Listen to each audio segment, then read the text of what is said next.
嘿，今天玩玩具了吗？小时候看杂志而知道了这部作品，不过一直要到他加入激战之后才比较认识。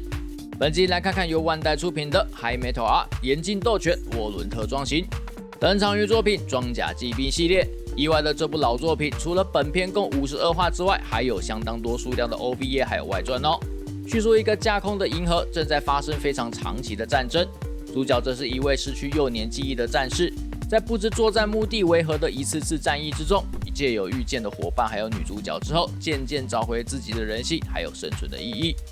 不由得说，本款虽然是外盒长条状不好收纳的类型，但这个盒绘真的有帅。眼镜斗拳涡轮特装型，眼镜斗拳是剧中最常见的量产机，依照驾驶还有阵营的不同，因此有衍生出非常大量的不同形态。本款则是其中的一种特装型哦。程度名称 Turbo Custom， 这种机型主要是强化加速的性能，也因为这样提升了机体操控的难度，但也因为破格的加速能力，使得武装的运用可以更加的全面还有多样化。这款收到之后的尺寸有比我预期的大只，整体的高度来到了17公分。不过虽然说有合金成分但整体的重量就只有这么重啦。对照原设定，眼镜斗拳其实基本样貌都很像啦。涡轮特装型的不同点就在于小腿的后侧推进器，但平时是收在里面的，所以你也看不到。身形的还原度表现很优异哦，整体比例调整还是以原作样貌为优先。原设定上有挂载许多武器啦，不过会因为驾驶不同，挂载的武装也会不同哦。High Metal R 系列虽然是合金完成品产线，但是除了合金含量只是稍微让人觉得有一点感觉之外，这个系列也是属于死不涂装的类型。当然，本款也就是几乎都是塑胶成型色啦。虽然装甲骑兵系列机身上都会有一些标示图样来提升视觉感，不过整体的效果相当有限啦。另外也因为都是塑胶成型色，零件的分模线相对也就比较明显啦。在外观的精致度上对比同期的 3D 版，虽然非同型，但也是眼镜斗拳，本款的确比较弱势。头部仅能单方向转动，不过原设定就是这样啦。照准镜可以打开，瞄准器也可以左右动，3个镜头也都可以转动哦。不过因为那个连接轴有点短，所以有时候会掉。然后那个头可以整颗拔掉，但没有什么意义。腰部水平转动，在没有装设武器的情况下，可以360度转。另外把腰部往上拉，就会有前屈后仰的范围，但前屈因为造型的影响，范围相当有限。前端的维修口可以掀开。手臂根部是球形关节，转动无碍，也有向前外拉的关节。肩膀装甲是独立分件，但可动幅度不大。手臂水平抬举可以超过90度，上臂可以转动，拉开之后会多一段造型先决的手臂弯举关节，不过幅度有限。真正的手臂弯举幅度可以超过90度哦。手腕外盖可以掀开，手腕还有向下单方向的延展。有附属4种的替换手手，前后裙甲都可以翻开，侧裙甲可以外拉，也可以翻开，髋关节有延展设计，大腿前踢可以超过90度，水平抬举也可以90度，大腿转动的范围有限，膝盖关节有牵涉到另一个形态的变形，不过弯曲的范围还算不错，脚背的装甲板可以活动。脚踝也可以转动，也有多重外拉的关节。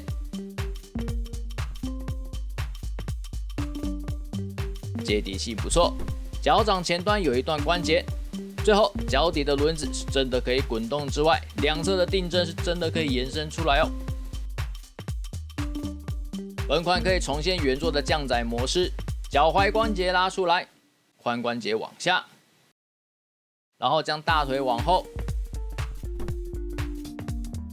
膝盖装甲往前推之后，把整个小腿往前展开，调整一下动作，然后把驾驶舱打开就完成了。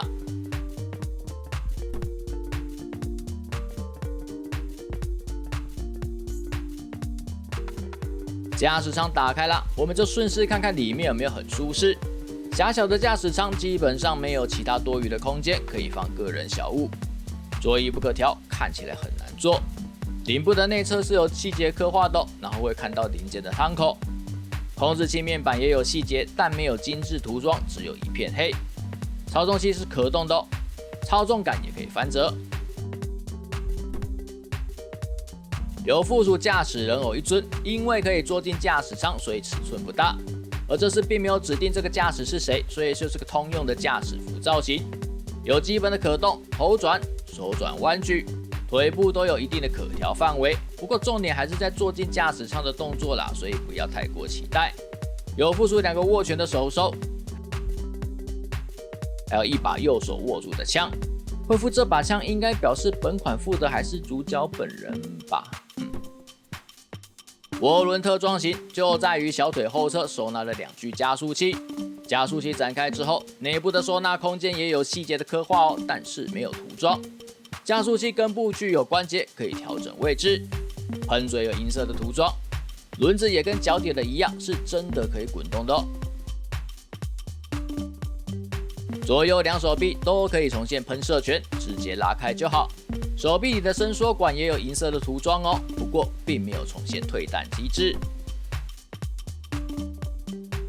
左肩的装甲有附属替换件，具有3连装发射器的样式，可供替换，相当的直觉，拆掉装上去就好。两边的侧裙甲外层可以拆除，有附属2个备用弹匣可以替换，不过弹匣本身没有其他的功能哦，而且没有涂装。2连装火箭发射器，模具开得颇为精致，弹头也有额外的红色涂装，但发射器本身没有涂装。安装在本体的右侧腰间，拆掉接点外盖之后，直接装上去就好。手臂机枪同样没有涂装的一把小机枪，弹匣是可以拆除的哦，基本上是装在左手臂上。安装的时候需要先移除左手臂的外装甲，再把机枪装上去就好。战术背包的尺寸不大，就是一个基本架构核心，底部可以装上2个预备弹匣哦，装在背上也很简单，就直接挂上去。加特林机枪同样模具开得不错，但就是没有涂装，限定是装在左边腰间啦，同时需要装上战术背包哦，接点在背包还有腰间2处。7连装飞弹发射器，尺寸适中，造型漂亮。弹头有涂装，但发射器本身并没有。要装上战术背包前，需要装支架，再直接装在战术背包的右侧即可。有单方向的调整范围哦。火箭炮一管，前后都具有伸缩功能，握柄跟辅助握柄都可以调整位置，可惜只能手持，不能挂载在其他地方。手持火箭发射器一把，分模线特别的清楚啊。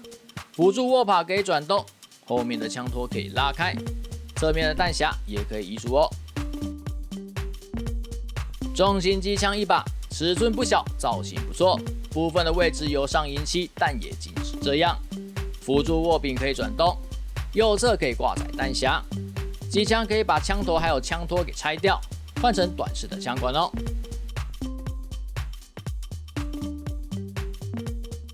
虽然原作中不同的驾驶在使用这个机型的时候会有不一样的武装配置，不过本款除了手持武装之外，所有的武器都可以装在机身上哦。全身挂满武装的眼镜斗犬还是相当有可看性啊。近年来，装甲机兵的相关商品有比较丰富哦，无论是组装模型或是合金完成品，都有不少可以选择的项目。不过也因为装甲机兵相对还是比较冷门的作品啦。除了年代比较古早之外，较硬派的剧情也让受众比较局限啦。但在机战里很好用是陆战版的圣战士哦。